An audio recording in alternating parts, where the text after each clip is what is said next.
ఏమిటిది? రోజా డార్లింగ్, ఇంకా చూపుల దగ్గరే ఉన్నావా? చా చా చా చా చా చా. ఏమీ బాగోలేదు. కమాన్. వదలండి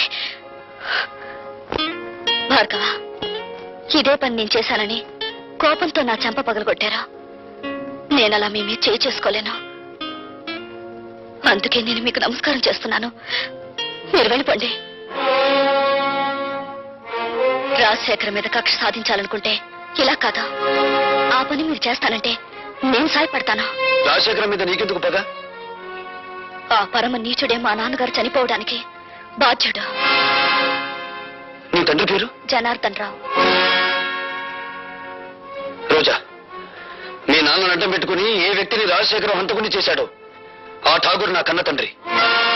అవును రోజా, ఆయన జైల్లో చనిపోయే ముందు జనార్దన్ రావు కూతురు ఎక్కడున్నా వెతికి ఆమెకింత మేలు చేయమని కోరాడు. మేలా? ఆ పని నువ్వు చేయలేవు. అది అనుకున్నంత సులభము కాదా? నా జీవితం నాశనమైంది. నా మేలు కోరితే రాజశేఖర్ మీద పగ సాధించా. ఈ అభాగ్యరాలు నీకు రుణపడి ఉంటుంది. వాడి ఎంత చూసి నీ తండ్రి ఆత్మకు శాంతి కలిగిస్తాను.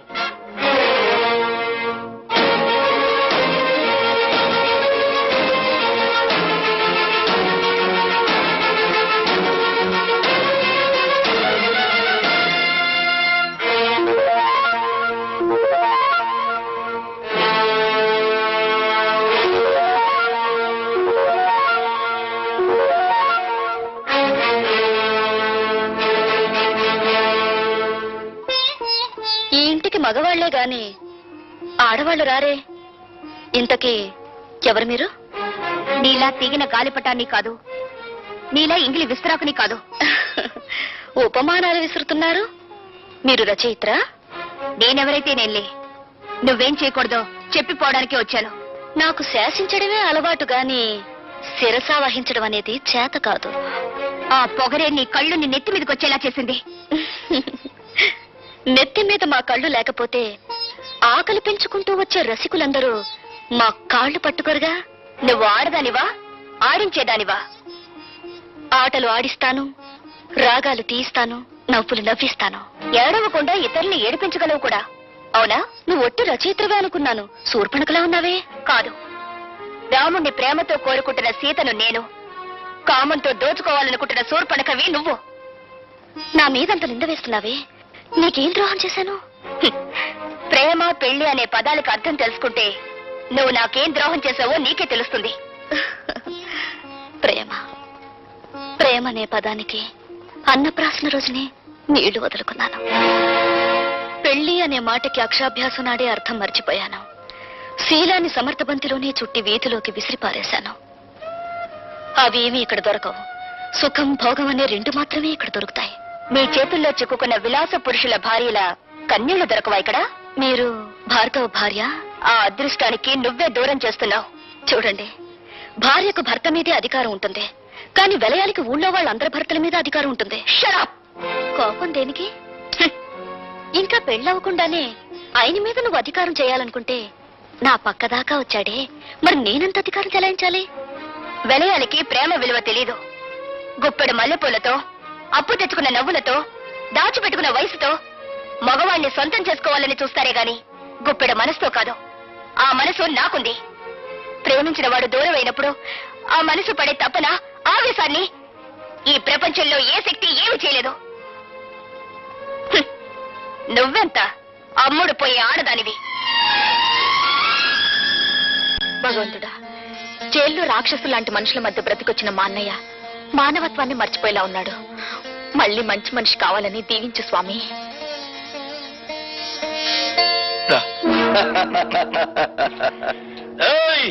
భార్గవ్ గారు బాగుపడాలని కోరుకుంటున్నారా?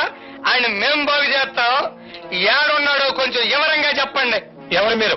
ఖాళీగా ఉన్నప్పుడు కళ్ళు, రెచ్చిపోయినప్పుడు రక్తం తాగేవాళ్ళం. అంతేకాదు, శీలాలు దయటం మా హాబీ. ఒళ్ళనే ఉంది. చూడు, భార్గవ్ ఎక్కడున్నాడో చెబితే నష్టపోయేది మీరేనా చోటలారా? సవట్లంటున్నాడు అన్నాడా? బ్యాటరీ మంచి పవర్ లో ఉన్నట్టుంది. కొడుకుని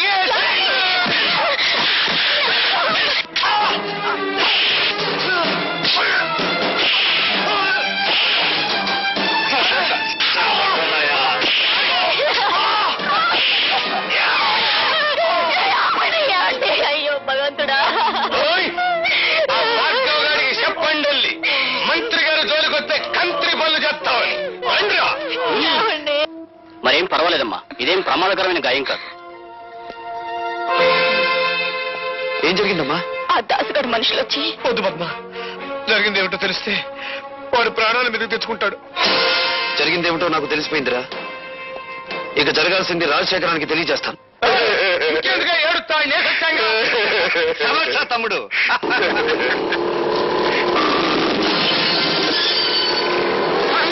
వాడు పోట్లకి ఎత్తాక బుసలు కొట్టుకుంటూ వచ్చేస్తాడు. దాసు, వాడు లోపలికి రాకుండా ఒళ్ళు హోలంచే అన్న తమ్ముడు.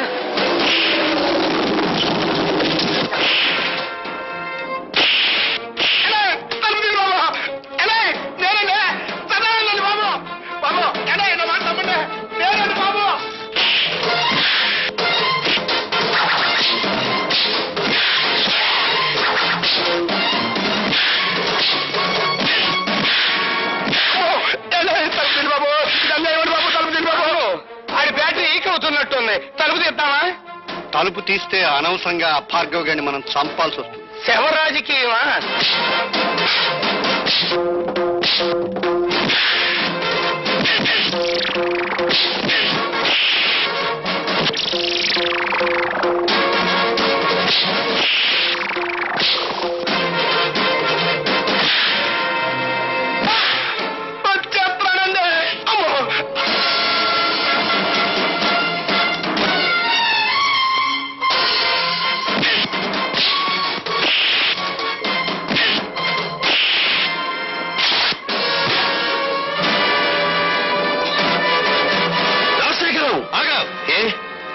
ప్రాణాలు తీసే నీకు ప్రాణభీతి పుట్టుకొచ్చిందా? తుపాకీ చేత పట్టావు. ఇది ప్రాణభీతి కాదు, ప్రాణాలను తీసే రాజనీతి. నా ప్రాణాలు తీయడానికి నీ దమ్ములు, నీ ఇన్నపెట్టిలో ఉన్న సొమ్ములు చాలవురా. ఒరేయ్, నా తల్లి శ్మశానంలో పిడికెడు బూడిదగా మారడానికి కారణం నువ్వు. నా తండ్రి నా కళ్ళ ముందే రక్తపు మడుగులో కళ్ళు మూయడానికి కారణం నువ్వు. నాకు మిగిలిన ఒక్క ఆత్మీయుడు శంకరం. అతన్ని కూడా మీరు చంపాలని చూస్తే ఈ భార్గవ రాముడు కాక తప్పదురా అని ఒక్క రోజుతో నేను చంపను రాజశేఖరం. నీ పాపాలు వెలుగులోకి తెచ్చి అదంతా తేలికనుకున్నావా? ఎస్, జలగంగ పథకంలో ఇంజనీర్ ని చంపి మీరు డబ్బు కాజేసిన ఫైళ్లు, ప్రజా వైద్యశాల పెడతానని చెప్పి ప్రైవేట్ హాస్పిటల్ గా మార్చుకున్న ఫైళ్లు, బట్టబయలు చేసి నిన్ను వీధుల్లోకి ఈడుస్తాను. ఆ ఫైల్ ఉన్నాయో మన నాకే ఇంకా చెప్పాలా? నువ్వే తెలుసుకుంటా. సాక్ష్యాలు సంపాదించి తీరతాను. మీ ప్రాణాలు అంతరిక్షంలోకి పంపించి తీరతాను. హలో తమ్ముడు, ఆ భార్గవ్ గారి చేతికి సాక్ష్యాలు దక్కడానికి వీల్లేదు. సదానందంతో చెప్పి గొడవల్లో ఉన్న ఇనుము సిమెంట్ ఊరు దాటించు. ఎలా సాధిస్తాడో నేను చూస్తాను. అట్లాగే.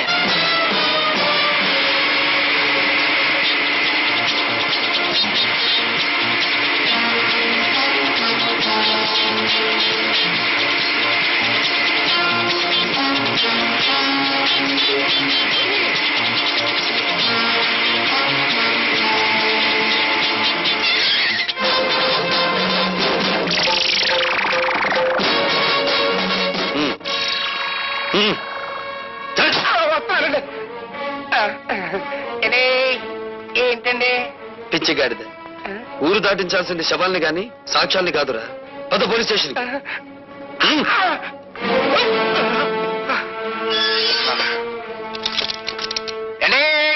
ఇదేం బాగాలేదండి. నోర్మై. నన్ను సెల్లో మూసేసి నోరు మూయమంటారేంటండి? ఎంత తిరిగి నేను ఎప్పుడు చూడలేదండి. అండి, పోల్ మినిస్టర్ గారి దగ్గర నుంచి అయ్యి ఉంటది. పోలీస్ స్టేషన్ లో భోజనానికి ఇబ్బంది, ఓ మంచి క్యారియర్ పంపించమనండి. హలో, నేను మినిస్టర్ గారి తమ్ముడిని మాట్లాడుతా ఉన్నా. ఏమిటి? ఏంటో బ్యాటరీ మంచి ఛార్జింగ్ లో ఉందా? మా సదానందాన్ని బొక్కలో దొరికించావట. నీ ఒంట్లో ఎలా ఉంది? మనకేంటి, మన బ్యాటరీ ఎప్పుడు మంచి ఛార్జింగ్ లోనే ఉంటది. ఛార్జ్ షీట్ ఎప్పుడు పెడదావా, నువ్వెక్కడ దొరుకుతావా నేను ఎదురు చూస్తున్నాను. మినిస్టర్ గారి తమ్ముడితో మాట్లాడుతున్నానని జ్ఞాపకం పెట్టుకో. 10 ఏళ్ల క్రితం రాజుల రోజులు నడిచేయి, ఇప్పుడు రాజకీయాల రోజులు నడుస్తున్నాయి. అధికారం మాది, సొమ్ము మాది, సోకు మాది, శిక్ష కూడా మీదే. అబ్బా ఇసిగిత్తమాహవయ్యా. సదానందాన్ని వదిలేస్తావా? మొన్న చేత టెలిఫోన్ లో మాట్లాడించమంటావా? నువ్వెవరితో మాట్లాడినా వాడు 7 చువ్వలు దాటి రాడు. Put off the telephone. నీ బ్యాటరీ ఈక్స్ లేకపోతే నేను మినిస్టర్ గారి తమ్ముడినే కాదు. ఏమన్నాడ్రా? జంజమాస చెంచనాకి ఫోన్లో మాట్లాడిన తర్వాత తమ్ముడు గారి పేసు చీటపకాయలా. నేను డైరెక్ట్ గా ఫోన్ చేస్తే దాన్ని రికార్డ్ చేసి పార్టీ ప్రజలు పంపిస్తాడేమో భయంతో నేను ఫోన్ చేయమన్నాను. నే కాబట్టి సరిపోయింది. అదే నువ్వైతేనా ఆడు దులిపిన దులుపుడికి ఒళ్ళు సిర్రెక్కి ఫైనల్ గా బోనెక్కేవాడికి. ఇప్పుడు ఎలా రా సదానందాన్ని బయటికి తీసుకురావాలి కదా. నన్ను ఒక శీలం లేని ప్లాన్ చెప్పమంటావా? చెప్పు. శాంతి దూత అన్నదాత అయిన సదానందాన్ని అన్యాయంగా అరెస్టు చేసినందుకు గొప్ప ఊరేగింపు తీయిస్తా. అబ్బా ఊరేగింపులు ఉన్న రోజులు కావురా ఇవి. అన్నోయ్ శాంతంగా వెళ్తున్న ఊరేగింపులో దాసుగాడి మనుషుల్నెట్టి కొట్లు పగలగొట్టిస్తా. అబ్బా మీ లెవెల్ కి కొట్లు బడ్డీలు బద్దలు కొట్టితే బాగుండదండి. ఆడవాళ్ళని తీసుకెళ్లి శిలాలు దోసేయాలి. అది మన లెవెల్. ఏంది రోయ్ నీ బ్యాటరీ ఛార్జింగ్ మొదలయ్యట్టుంది. అబ్బా విషయానికి రండిరా. ఇంకా ఎస్ఐ అంది. ఇన్నల్లర్లు జరగటానికి డీసీపీ గాడే కారణమని ఆడ శబ్ద మూలంగా నిన్ని ప్రాణాలు పోయినాయని మనం గొడవ చేస్తాం. అప్పుడు ఆడుద్యోగం కోరికల్ని పీకినట్టు పీకేస్తారు. నిజమే, కానీ వాడి పగ పెట్టుకుని పాత ఫైన్ జరిగాడు కదా. పాత ఫైళ్ళ అంటే మనం డబ్బు దుబ్బేసిన అడ్డ రోడ్డు తూరు ఫైళ్ళ. అదొక్కటే కాదురా, ప్రజా వైద్యశాల అని ప్రభుత్వ అప్లికేషన్లో రాసి ప్రైవేట్ గా దాన్ని నడుపుకుంటూ లక్షలు సంపాదించి కోటీశ్వరుడు వాడు నిరూపించాడంటే ఈ 20 సంవత్సరాల్లో మనం సంపాదించిన డబ్బంతా వడ్డీ పెనాల్టీతో సహా ప్రభుత్వానికి కట్టాలి. అసలు ఈ దెబ్బతో ఆడు ఉద్యోగం ఊడిపోతుంటే ఆడించేసేస్తాడండి. అంతగా అవసరమైతే మా అయ్యకి కబురు చేయండి, మింగేస్తాడు. జం జమాస చం చనాకి ఆనందం. Police DCP Rajasekharam DCP police జులు.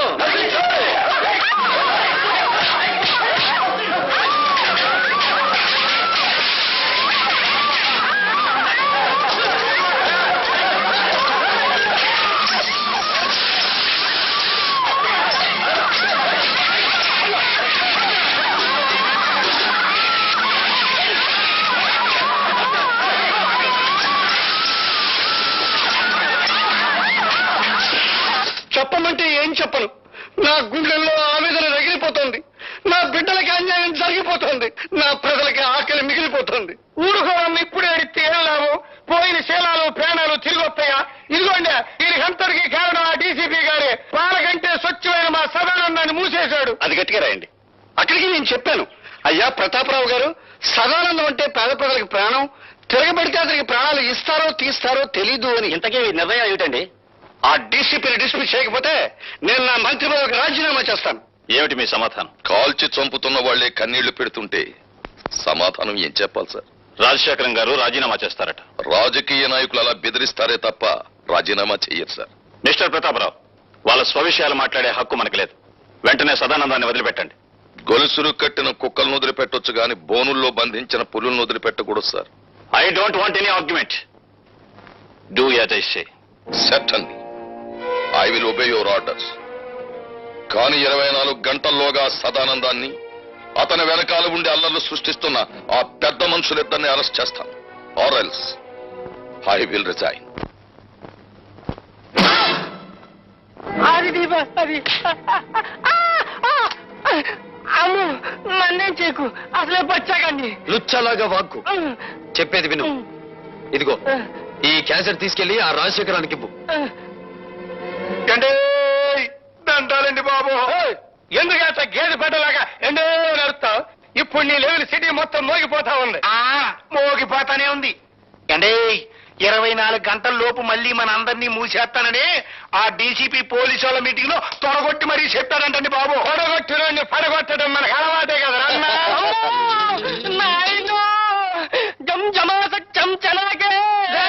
ఎరుగుతలు ఎసయ్యాడు చెప్పండి బాబు. ఈడిట ఏడిచాడంటే నట్టింటో గుడ్ల కోపు కూసినట్టే, ఎవరి ప్రాణాల్లో నెట్ట నిలువునా లేచిపోయినట్టే. అమ్మో తిరిగి అయిపోకవయ్యా వాళ్ళు జిల్లుమంటుందే. అబ్బా విషయం ఏమిటో చెప్పరా, అసలే మన రోజులు బాగలేవు. ఆ భార్గవ్ గారు నన్ను బచ్చా ఆడుకున్నట్టు ఆడుకుని ఈ క్యాసెట్ మీకు చూపించమన్నాయండి.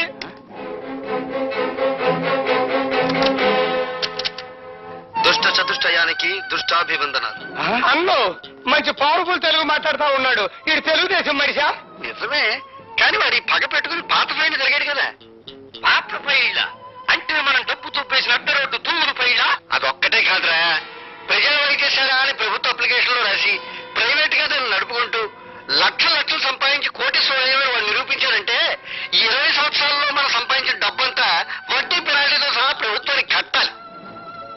చూశారుగా, డీసీపీ ప్రతాపరావు మిమ్మల్ని పట్టుకోవడానికి 24 గంటలు టైం అడిగారు. కానీ నేను 12 గంటలు మాత్రమే మీకు టైం ఇస్తున్నాను. మీకు మీరుగా మీ నేరాలన్నీ అంగీకరించకపోతే ఈ క్యాసెట్ పోలీస్ స్టేషన్ లో ఉంటుంది. జాగ్రత్త. ఏంద్రన్నట్టు దిగాలు పడిపోయావా? రాజకీయం అంటే దూరం అని నీకు తెలుసు కదా.